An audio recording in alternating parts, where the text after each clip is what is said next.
हो गया। हम लोग क्या करने वाले हैं, इक्वेशन 1 और 2 को सब्ट्रैक्ट कर दीजिए, ठीक है ना। तो इक्वेशन 1 माइनस 2, जैसे ही इसको सब्ट्रैक्ट कर दीजिए यहाँ पे आ जाएगा I plus F, I plus F equals to आ जाएगा √2 + 1⁻7, ठीक है। यहाँ पे आ जाएगा आई सॉरी 0 + f डैश इक्वल्स √2 - 1⁻7। क्या करने वाले हैं, सब्ट्रैक्ट करने वाले हैं। जैसे इसको सब्ट्रैक्ट देते हैं यहाँ पे आ जाएगा I plus F minus F dash equals क्या आ जाएगा √2 + 1⁻7 माइनस √2 - 1⁻7, ये हमें मिल जाएगा, ठीक है ना। अब हम लोग क्या करेंगे, हम लोग जानते हैं कि इसको कैसे लिखना है। अगर आप ध्यान दे पा रहे हो तो इसको हम लोग ऐसे लिख सकते हैं आई प्लस एफ, ये माइनस एफ डैश, इसको क्या लिखेंगे, इसको इस एक्सपेंशन को लिखेंगे √2 + 1⁻7 को लिखेंगे ए प्लस बी, ठीक है। माइनस इसको क्या लिखेंगे ए माइनस बी, ए माइनस बी लिखेंगे इसको। और जब आप सॉल्व कीजिएगा तो देखिएगा यहाँ से वैल्यू क्या मिलेगा, आई प्लस एफ डैश, यहाँ से आ जाएगा ए प्लस बी माइनस ए माइनस बी, तो यहाँ से आपको क्या मिल जाएगा 2b,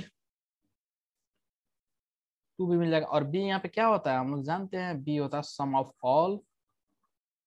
all even terms, sum of all even terms, ठीक है ना। तो हम लोग क्या करेंगे, b के जगह पे वैल्यू सबसे, अरे यार इवन टर्म्स हो गया ये, ठीक है। अब देखिए हम लोग क्या करने वाले हैं, यहाँ पे लिखेंगे 2 × बी की जगह पे क्या लिखेंगे, टोटल नंबर ऑफ टर्म्स यहाँ पे लिख लेते हैं, ठीक है ना। टोटल टर्म्स में यहाँ पे लिख देता हूँ, टोटल टर्म्स जो होगा यहाँ पे क्या हो जाएगा 7 + 1 यानी 8 हो जाएगा, ठीक है। ये टोटल नंबर ऑफ टर्म्स 8 आ गया। अब हम लोग यहाँ पे क्या करेंगे, 8 है यानी T2 + T4 + T6 + T8, यही तो होगा इवेंट टर्म्स, यही तो होगा। अगर 8 टर्म्स है टोटल तो उसमें से 8 में से 1 से लेकर 8 के बीच में टोटल जो टर्म्स होगा इवन T2 होगा, T4 T6 T8, ठीक है ना। तो 2 × T2 क्या लिखेंगे, T2 को लिखेंगे जैसे कि 7C0 सॉरी टर्म्स 2 है ना, इसका मतलब 1 हो जाएगा यहाँ पे आर का वैल्यू, ठीक है ना। और √2⁵, ठीक है प्लस T4 है यानी इससे आर का वैल्यू कितना हो जाएगा 3 हो जाएगा, 3 हो जाएगा √5 क्या हो जाएगा 4 प्लस 7C5 √2 कितना हो जाएगा 2 प्लस 7C7 √2 कितना हो जाएगा 0, ठीक है। यहाँ पे 2 × 7 का वैल्यू ये हो जाएगा √2 का वैल्यू √2⁵, इसका वैल्यू कितना हो जाएगा, एक्चुअली ये 6 हो जाएगा यहाँ पर, सॉरी क्योंकि ये 7 और 1 का डिफरेंस 6 होता है ना भाई, ये 6 हो जाएगा, ठीक है। तो यहाँ पे आ जाएगा आपको 2 × 2 × 2 मीन्स 8 आ जाएगा, प्लस ये 7C3 को 7 × 5 मीन्स 35 × 4, 35 × 4 प्लस ये आ जाएगा 7C मीन्स 21 × 2 + 1, ठीक है। अब देखिएगा, अब हम लोग क्या करने वाले हैं 2 × ठीक है, ये जो वैल्यू को सॉल्व कीजिएगा तो आपको यहाँ से मिल जाएगा, आपको आ जाएगा यहाँ से 239, 239 और इसको जब मल्टीप्लाई कीजिए तो 478 आ जाएगा। ये आ गया क्या चीज का value, I plus f dash, not F plus, actually ये माइनस यहाँ पे माइनस होगा, ठीक है ना, माइनस यहाँ पे माइनस होगा एफ डैश, ठीक है। अब देखिए ये आ गया 478 और हम लोग जानते हैं, अब देखिए अब हम लोग क्या करने वाले हैं, मैं एक रफ की तरह लिख रहा हूँ, रफ देखिए आई प्लस सॉरी एफ जो है कहाँ से कहाँ लाई करता है, एफ जो होता है वैल्यू उसका होता है 0 से लेके 1 के बीच में, एफ डैश का वैल्यू कहाँ से होता है 0 से लेके 1 के बीच में। हम लोग क्या करने वाले हैं 0 से लेके 1, अब हम लोग क्या करने वाले हैं दोनों को सब्ट्रैक्ट करने वाले हैं, तो ये आ जाएगा 0 - 0 एफ माइनस एफ डैश क्या हो जाएगा 0, यानी 0 से लेकर 0 के बीच में लाई करेगा। तो मैं इसी चीज को यहाँ पे सब्स्टिट्यूट कर दूंगा, जैसे यहाँ पे पुट, जैसे ये वैल्यू सब्स्टिट्यूट किया जाएगा तो यहाँ से आ जाएगा आई प्लस ये आ जाएगा 0 = 478, ठीक है। यानी जो एफ का जो एफ माइनस एफ का जो वैल्यू यानी आई का जो वैल्यू आ जाएगा क्या आ जाएगा यहाँ से 478 आ जाएगा। तो क्या हम लोग यही काम एग्जाम बैठ के करते रहेंगे, इतना बड़ा प्रोसेस को हम लोग सॉल्व करते रहेंगे, ठीक है ना। ये हम लोग काम नहीं करने वाले, ये तो हमारा मेथड हुआ, एक अप्रोच हुआ जो प्रॉपर अप्रोच होता है। हम लोग ये काम नहीं करने वाले, हम लोग क्या करेंगे डायरेक्ट ट्रिक्स अप्लाई करेंगे, जो कि हमारा ट्रिक्स क्या देखिए आई इक्वल्स, ठीक है 2 × sum of all odd sorry even terms, even terms, ठीक है ना। ये हो गया फॉर्मूला। ये कब लगाना है, इसका कंडीशन से, बिना कंडीशन का फॉर्मूला नहीं है। इंपॉर्टेंट है ये कब लगाना है, व्हेन n इक्वल्स ऑड, जब n जो है ऑड हो तब ये फॉर्मूला अप्लाई करना है। Only when n is odd. अगर n ऑड होगा तो 2 into sum of all even terms. अगर इवन हुआ, n अगर इवन हो गया तो हम लोग क्या करेंगे, 2 into sum of all odd terms -1। ये फॉर्मूला था जो कि हम लोग लास्ट में देख चुके हैं ऑलरेडी, ठीक है ना। अब देखिए, जैसे कि मैं इसी एग्जांपल को मैं इस प्रोसेस से दिखाता हूँ, मेथड 2, ठीक है ना। देखिएगा क्या था, यहाँ पे था total number of terms, total terms क्या है, 8 था। हम लोग लिखेंगे यहाँ पे i equals 2 into sum of all odd terms. तो बताइए, सॉरी इवन टर्म्स, क्या हो जाएगा, t2 plus t4 plus t6 plus t8, हो गया ना। तो 2 इंटू t2 क्या हो जाएगा यहाँ पे, t2 हो जाएगा 7c1 root 2 raise to the power 6 plus 7c3 root 2 raise to the power 4 plus 7c5 root 2 raise to the power 2 plus 7c7 root 2 raise to the power 0। अगर आप इसको सॉल्व करिएगा तो 2 इंटू ये आ जाएगा 239, यानी 478 आ जाएगा। सो आई का वैल्यू क्या आ गया, 478। So this is our required answer of this question. देखिए हम लोग विद इन 10 सेकंड से लेकर 20 सेकंड्स के अंदर में हम लोग इस क्वेश्चन को कर दिए कि नहीं कर दिए। तो क्या हम लोग अप्रोच अप्लाई करना, नहीं अप्रोच से नहीं करना, हमें मेथड 2 अप्लाई करना हमेशा। ये जो फॉर्मूला हम लोग लिखे i equals 2 into sum of all odd, sorry sum of all even terms, कब ये फॉर्मूला अप्लाई होगा, जब n ऑड हो। और दूसरा फॉर्मूला है i equals 2 into sum of all odd terms -1, कब n इवन हो, ठीक है ना। तो ये फॉर्मूला हम लोग यहाँ पे अप्लाई करने वाले हैं, ठीक है। तो ये चीज आपको ध्यान में रखना है। नेक्स्ट केस एक और केस है जिसको हम लोग डिस्कस कर लेते हैं, उसके बाद से ये चीज जो है यहाँ से फिनिश हो जाएगा, ठीक है। नेक्स्ट केस देखिएगा, नेक्स्ट केस है केस नंबर 2।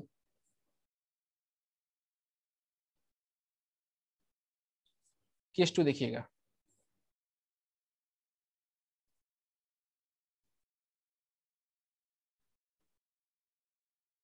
केस 2, केस 2 है फाइंड ग्रेटेस्ट वैल्यू ऑफ,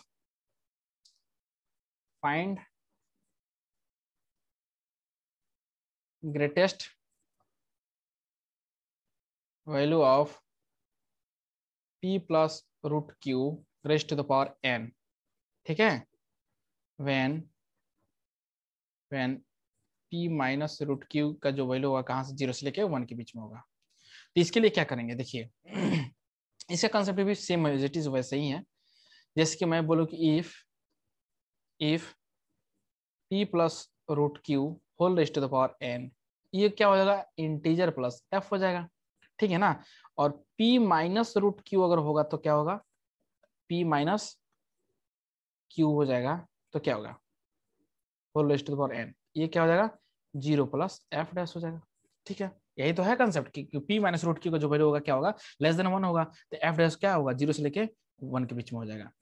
अब हम लोग एग्जांपल से इसको समझने की कोशिश करते हैं, ठीक है।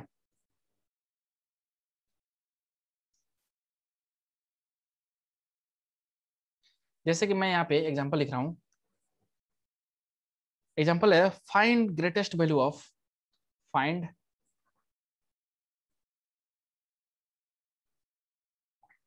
Greatest value of p plus root q whole raise to the power n, sorry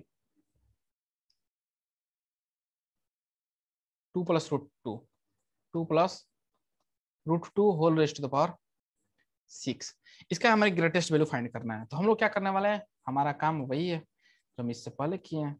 हम लोग क्या करेंगे, इफ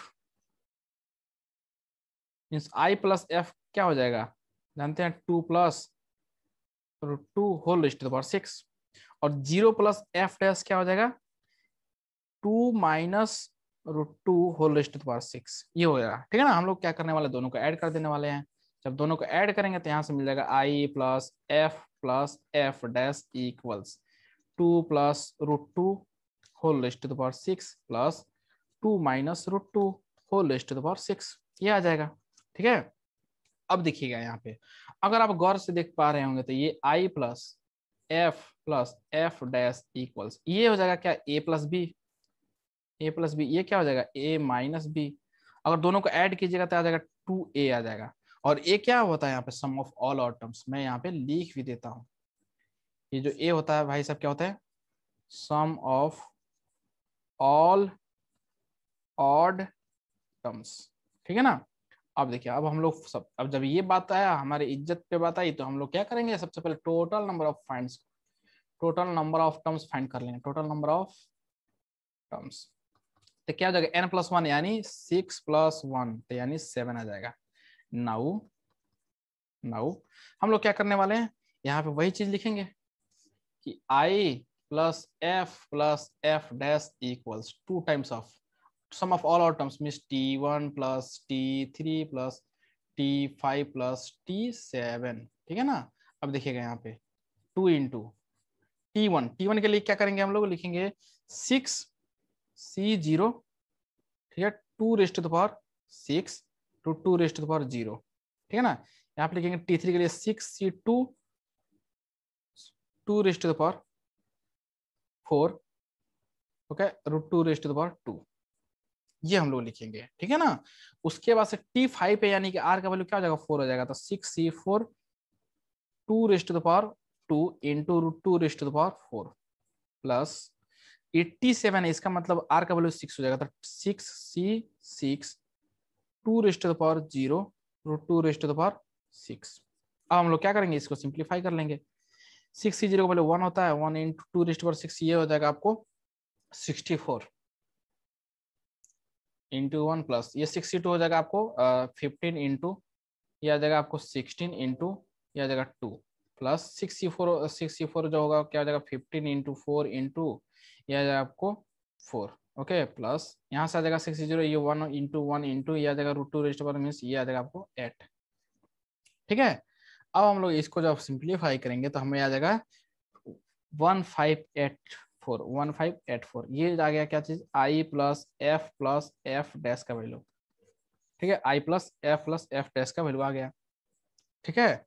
और हम लोग जानते हैं कि f प्लस एफ डैश का वैल्यू क्या आना चाहिए, इंटीजर आना चाहिए, ठीक है ना, क्योंकि ये जो है ओवरऑल क्या आ रहा है, इंटीजर आ रहा है, ये जो वैल्यू आ रहा है क्या आ रहा है, इंटीजर आ रहा है, इंटीजर, ठीक है ना। तो ये वाला जो चीज तो हम लोग जानते हैं कि ये इंटीजर है, आई जो है क्या यहाँ पे इंटीजर है, और एफ प्लस एफ का क्या होना चाहिए वैल्यू, ये भी इंटीजर आना चाहिए, तभी तो इंटीजर प्लस इंटीजर हो जाएगा ना, ठीक है। तो आई होप आपको ये चीज यहाँ तक तो समझ में आ गया होगा। अब देखिएगा, अब हम लोग आगे क्या करेंगे, लिखेंगे यहाँ पे, और हम लोग जानते हैं एक चीज, ये तो चीज पता ही है कि एफ जो होगा कहाँ से होगा, 0 से लेके 1 के बीच में, एफ डैश होगा कहाँ से लेकर 0 से लेके 1 के बीच में, दोनों को ऐड कीजिएगा तो यहाँ आ जाएगा 0, ये हो जाएगा एफ प्लस एफ डैश कहाँ से लेकर 2, तो 0 से लेकर 2 के बीच में। तो आप बताइए इसका कोई इंटीजर वैल्यू 0 से लेकर 2 के बीच में तो 1 होता है, यही तो होता है, ये वैल्यू हम लोग यहाँ पे चिपका देंगे।